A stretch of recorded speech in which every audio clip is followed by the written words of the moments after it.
बहुओं वाली सास। सरस्वती के दो बेटे हैं।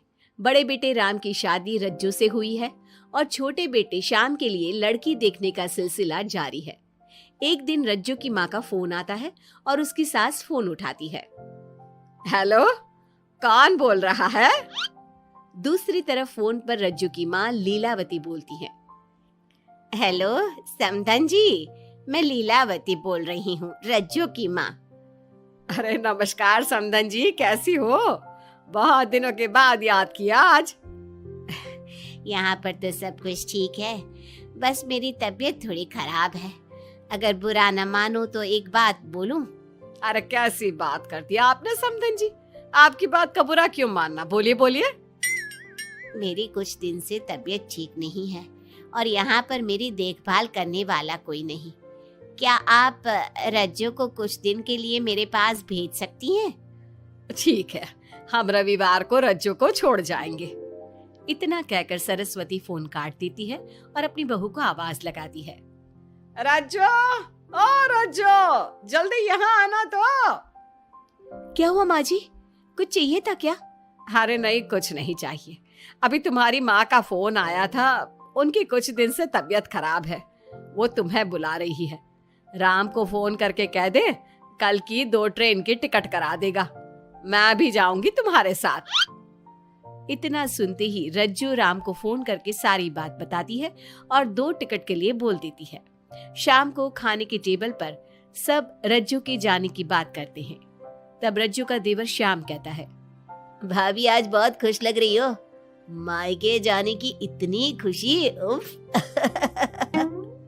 खुश क्यों ना हो देवर जी, कितने दिन बीत गए अपनी माँ से मिले, और इस बार तो मैं 1-2 महीना रह कर ही आऊंगी। जब आपका मन करे तभी आना। अच्छा एक बात तो बताओ, वहां से क्या लाओगी मेरे लिए? देवर जी, कहो तो देवरानी ले आओ। वैसे भी सभी घर वाले चाहते हैं कि आपकी जल्दी से शादी हो जाए। श्याम शर्मा जाता है और चुप हो जाता है। इतने में राम कहता है, रज्जू, तुमने जाने की सारी तैयारी तो कर ली है ना? कपड़े तो रख लिए ना? थोड़े गर्म कपड़े भी रख लेना, वहां ठंड होगी, और जल्दी आने की कोशिश करना। ठीक है, मैं जल्दी आने की कोशिश करूंगी बस। अगली सुबह दोनों जाने की तैयारी करने लगी। राम उन्हें स्टेशन छोड़कर घर वापस आता है। कुछ घंटों बाद रज्जू और सरस्वती गांव पहुंच जाते हैं। रज्जू अपनी माँ को देखकर बहुत खुश होती है। माँ, आप अपना बिल्कुल भी ध्यान नहीं रखती, कितनी कमजोर हो गई हैं आप। अब बेटा क्या ध्यान रखूं, उम्र भी तो हो गई है, ये बीमारियां तो लगी रहेगी। बहन जी आइए आइए बैठिए, मुझे बहुत अच्छा लगा कि आप भी यहाँ आई। अगले दिन सरस्वती अपने घर वापस जाने लगती है तो लीलावती से कहती है, बहन जी ध्यान रखना आप अपना, आपकी तबीयत ठीक हो जाए तो आप भी रज्जू के साथ आ जाना, रज्जू के बिना तो घर सूना सूना लगेगा।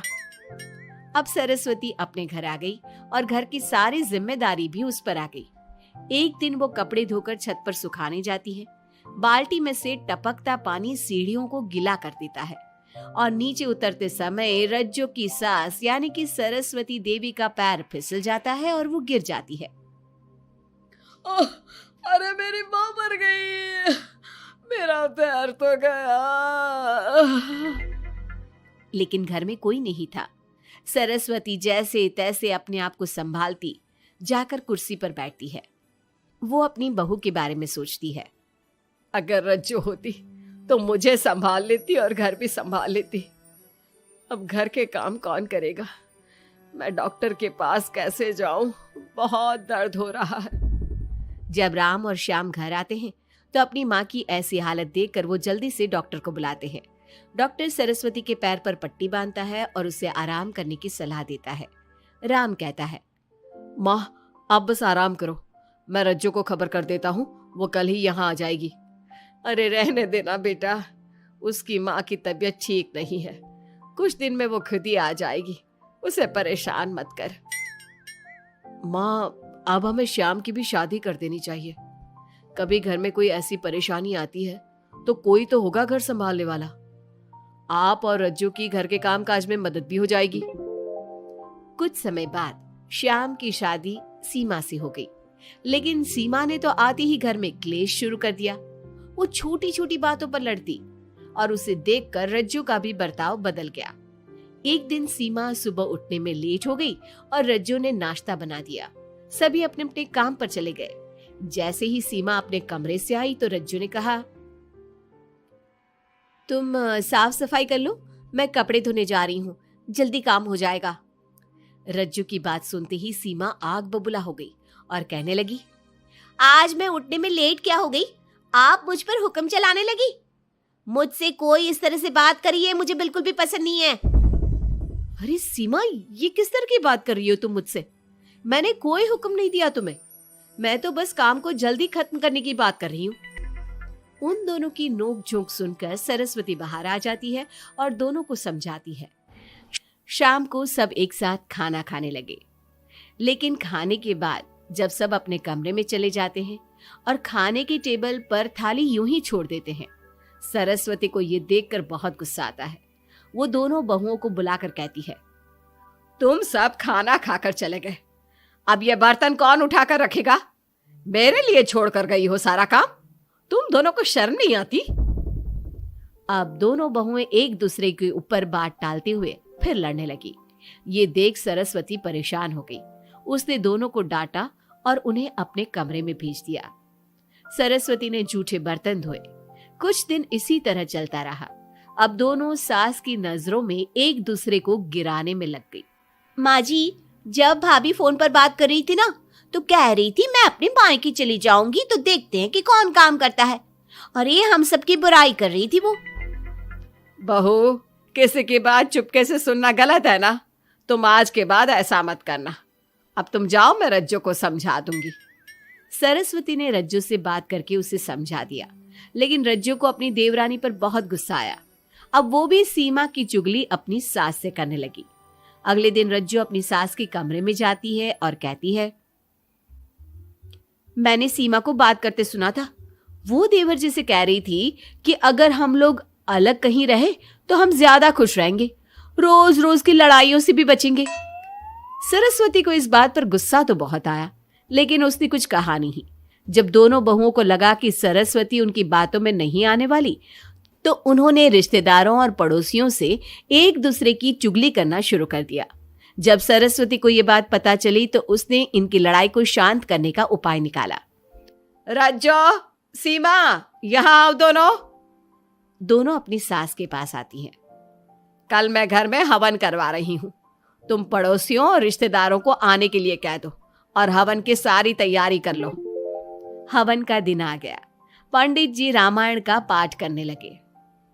माता सीता से महान कोई पत्नी नहीं, उन्होंने अपने पति के लिए सारे राजपाट सुख सुविधाएं त्याग दी। अगर कोई पत्नी अपने पति को परिवार से अलग होने को कहती है तो वो पाप की भागीदार होती है, और बेटों को भी मां से अलग नहीं होना चाहिए। सीमा पंडित जी की बात बहुत ध्यान से सुन रही थी और उनकी हाँ में हाँ मिला रही थी। ऐसे ही रामायण का पाठ अंतिम सीमा पर आ गया, जिसमें विभीषण के बारे में बताया गया था। अगर विभीषण अपने भाई का भेद न देता तो रावण का विनाश नामुमकिन था। पूजा खत्म होते ही सीमा बोल पड़ी, तभी तो मैं कहती हूँ परिवार में आपसी प्रेम होना बहुत जरूरी है, लेकिन मेरी सुनता कौन है इस घर में? आपसी प्रेम की बात कौन कर रहा है, जिसने घर में आती ही लड़ाइयां शुरू करवा दी? दोनों में फिर से नोक झोंक शुरू हो गई। सरस्वती दोनों को चुप कराते हुए बोली, अरे चुप हो जाओ तुम दोनों, पड़ोसी क्या कहेंगे, सब सुन रहे हैं तुम्हारी बातें। तभी उनमें से एक पड़ोसन बोलती है, सरस्वती बहन, क्यों चुप करवा रही हो अपनी बहुओं को? हमें तो इनके बारे में सब कुछ पता है। ये दोनों हमारे घर आकर एक दूसरे की चुगली करती है। तुम्हारे घर की हर छोटी से छोटी चीज पता है हमें। आंटी जी, हमने अपना समझ के आपको कुछ बता दिया तो इसका मतलब ये नहीं कि आप सबके सामने हमारी सास से हमारी शिकायत करेंगी। आप तो सबसे बड़ी चुगलखोर हो। सीमा की बात सुनकर सभी पड़ोसन उन्हें बुरा भला कहने लगी। उनकी बातें सुनकर दोनों बहुएं सबके सामने बहुत शर्मिंदा हुई। जब सब उनके घर चले गए तो सरस्वती ने अपनी बहुओं से कहा, अब तुम दोनों को तो बहुत खुशी होगी कि सारे मोहल्ले की औरतें हमारे ही घर में खड़ी होकर हमें ही सुनाकर चली गई। हमें काफी साल हो गए यहाँ रहते हुए, लेकिन आज तक किसी में भी इतनी हिम्मत नहीं थी कि हमसे ऊंची आवाज में भी बोल पाए। लेकिन आज तुम दोनों की वजह से ये सब हमारी बुराई कर रहे हैं। तुम दोनों ने ये सब अच्छा नहीं किया। सीमा, तुम्हारे इस घर में आने से पहले हम सब बहुत प्यार से रहते थे, लेकिन ये सब लड़ाइयाँ तुम्हारे आने के बाद शुरू हुई है। आज के बाद तुमने घर में किसी से भी झगड़ा किया तो मैं तुम्हें तुम्हारे मायके छोड़ाऊंगा, समझी तुम? ये बात सुनकर सीमा रोने लगी और सबसे माफी मांगने लगी। पंडित जी भी ये सब देख रहे थे। उन्होंने सबको शांत करवाया। कृपया आप सभी शांत हो जाइए, गुस्से से तो बात और बिगड़ जाएगी। अगर आप दोनों बहुएं मिलकर रहती, घर की बात घर में रखती, तो कोई आपसे कुछ कहने की हिम्मत नहीं करता। आज आपको इस बात का एहसास तो हो ही गया होगा। औरत ही तो होती है जो मकान को घर बनाती है। अब भी कुछ नहीं बिगड़ा, आप दोनों प्यार से रहो। आपके पड़ोसी और रिश्तेदार अपने आप चुप हो जाएंगे। पंडित जी की बात दोनों बहुओं की समझ में आ गई। अब दोनों प्यार से रहने लगी। इसी तरह समय बीत गया। अब पड़ोस की औरतें उनके प्यार की मिसालें देने लगी।